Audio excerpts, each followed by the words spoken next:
bacaan yang akan kita renungkan pada pagi hari ini diambil dari Injil Markus bab 12 ayat 28 sampai 34. Dalam bacaan Injil hari ini dikisahkan tentang ahli Taurat yang mendengar Yesus dan orang-orang Saduki bersoal jawab, dan ahli Taurat ini datang kepada Yesus untuk menanyakan apa hukum yang terutama yang harus dijalankan dalam kehidupan ini. Kemudian Yesus mengatakan bahwa hukum yang utama dan terutama adalah pertama-tama ialah, dengarlah hai orang Israel, Tuhan Allah kita itu adalah Tuhan yang esa. Kasihanilah Tuhan Allahmu dengan segenap hati, dengan segenap jiwa, dengan segenap akal budi, dan dengan segenap kekuatanmu. Dan perintah yang kedua ialah kasihilah sesamamu manusia seperti dirimu sendiri. Tidak ada perintah lain yang lebih utama daripada kedua perintah ini. Dalam bacaan Injil hari ini, Yesus menjawab dengan sangat tepat dari pertanyaan ahli Taurat ini. Pertama-tama, ahli Taurat ini datang kepada Yesus bukan untuk mencoba Yesus atau bersoal jawab dengan Yesus, tetapi orang ahli Taurat ini datang kepada Yesus untuk menegaskan apa yang ia percayai, apa yang ia jalankan sepanjang harinya dalam kehidupannya, yaitu untuk mengasihi Allah dan mengasihi sesama manusia. Tetapi jawaban Yesus ini menggabungkan dua hal yang berbeda, yaitu kasih kepada Allah dan kasih kepada manusia.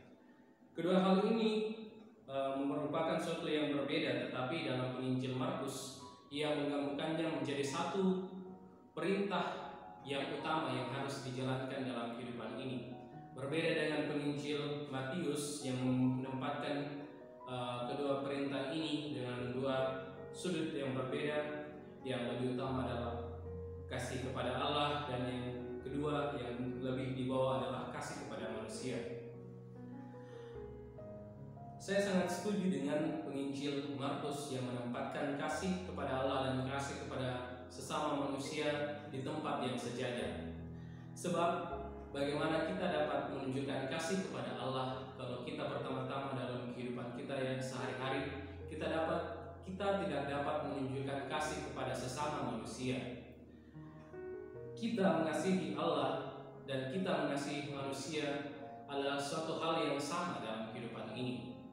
Kalau kita mengatakan bahwa saya telah mengasihi Allah dengan selalu tekun berdoa, dengan berdevosi, tetapi dalam kehidupan kita sehari-hari kita tidak dapat mengasihi sesama manusia, adalah suatu kebohongan atau suatu kesia-siaan belaka.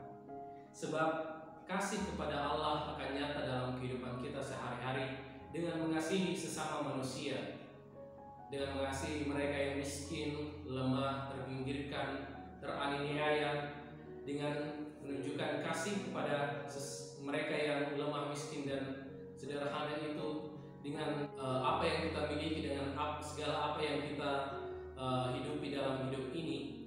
Itu akan nampak bagaimana kita mengasihi Allah dalam kehidupan ini. Jadi pertama-tama yang harus kita kasihi adalah sesama dan kemudian Allah. Sebab dalam mengasihi sesama akan nampak bagaimana kita mengasihi Allah dalam kehidupan ini.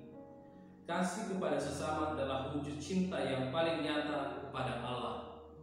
Inilah hal yang harus kita hidupi dalam kehidupan kita sehari-hari, yang harus kita nampakkan dalam kehidupan kita bermasyarakat, berkeluarga, dimanapun kita berada. Marilah kita mewujudkan kasih itu dalam kehidupan kita sehari-hari. Semoga demikian. Amin. Dalam nama Bapa dan Putra dan Roh Kudus.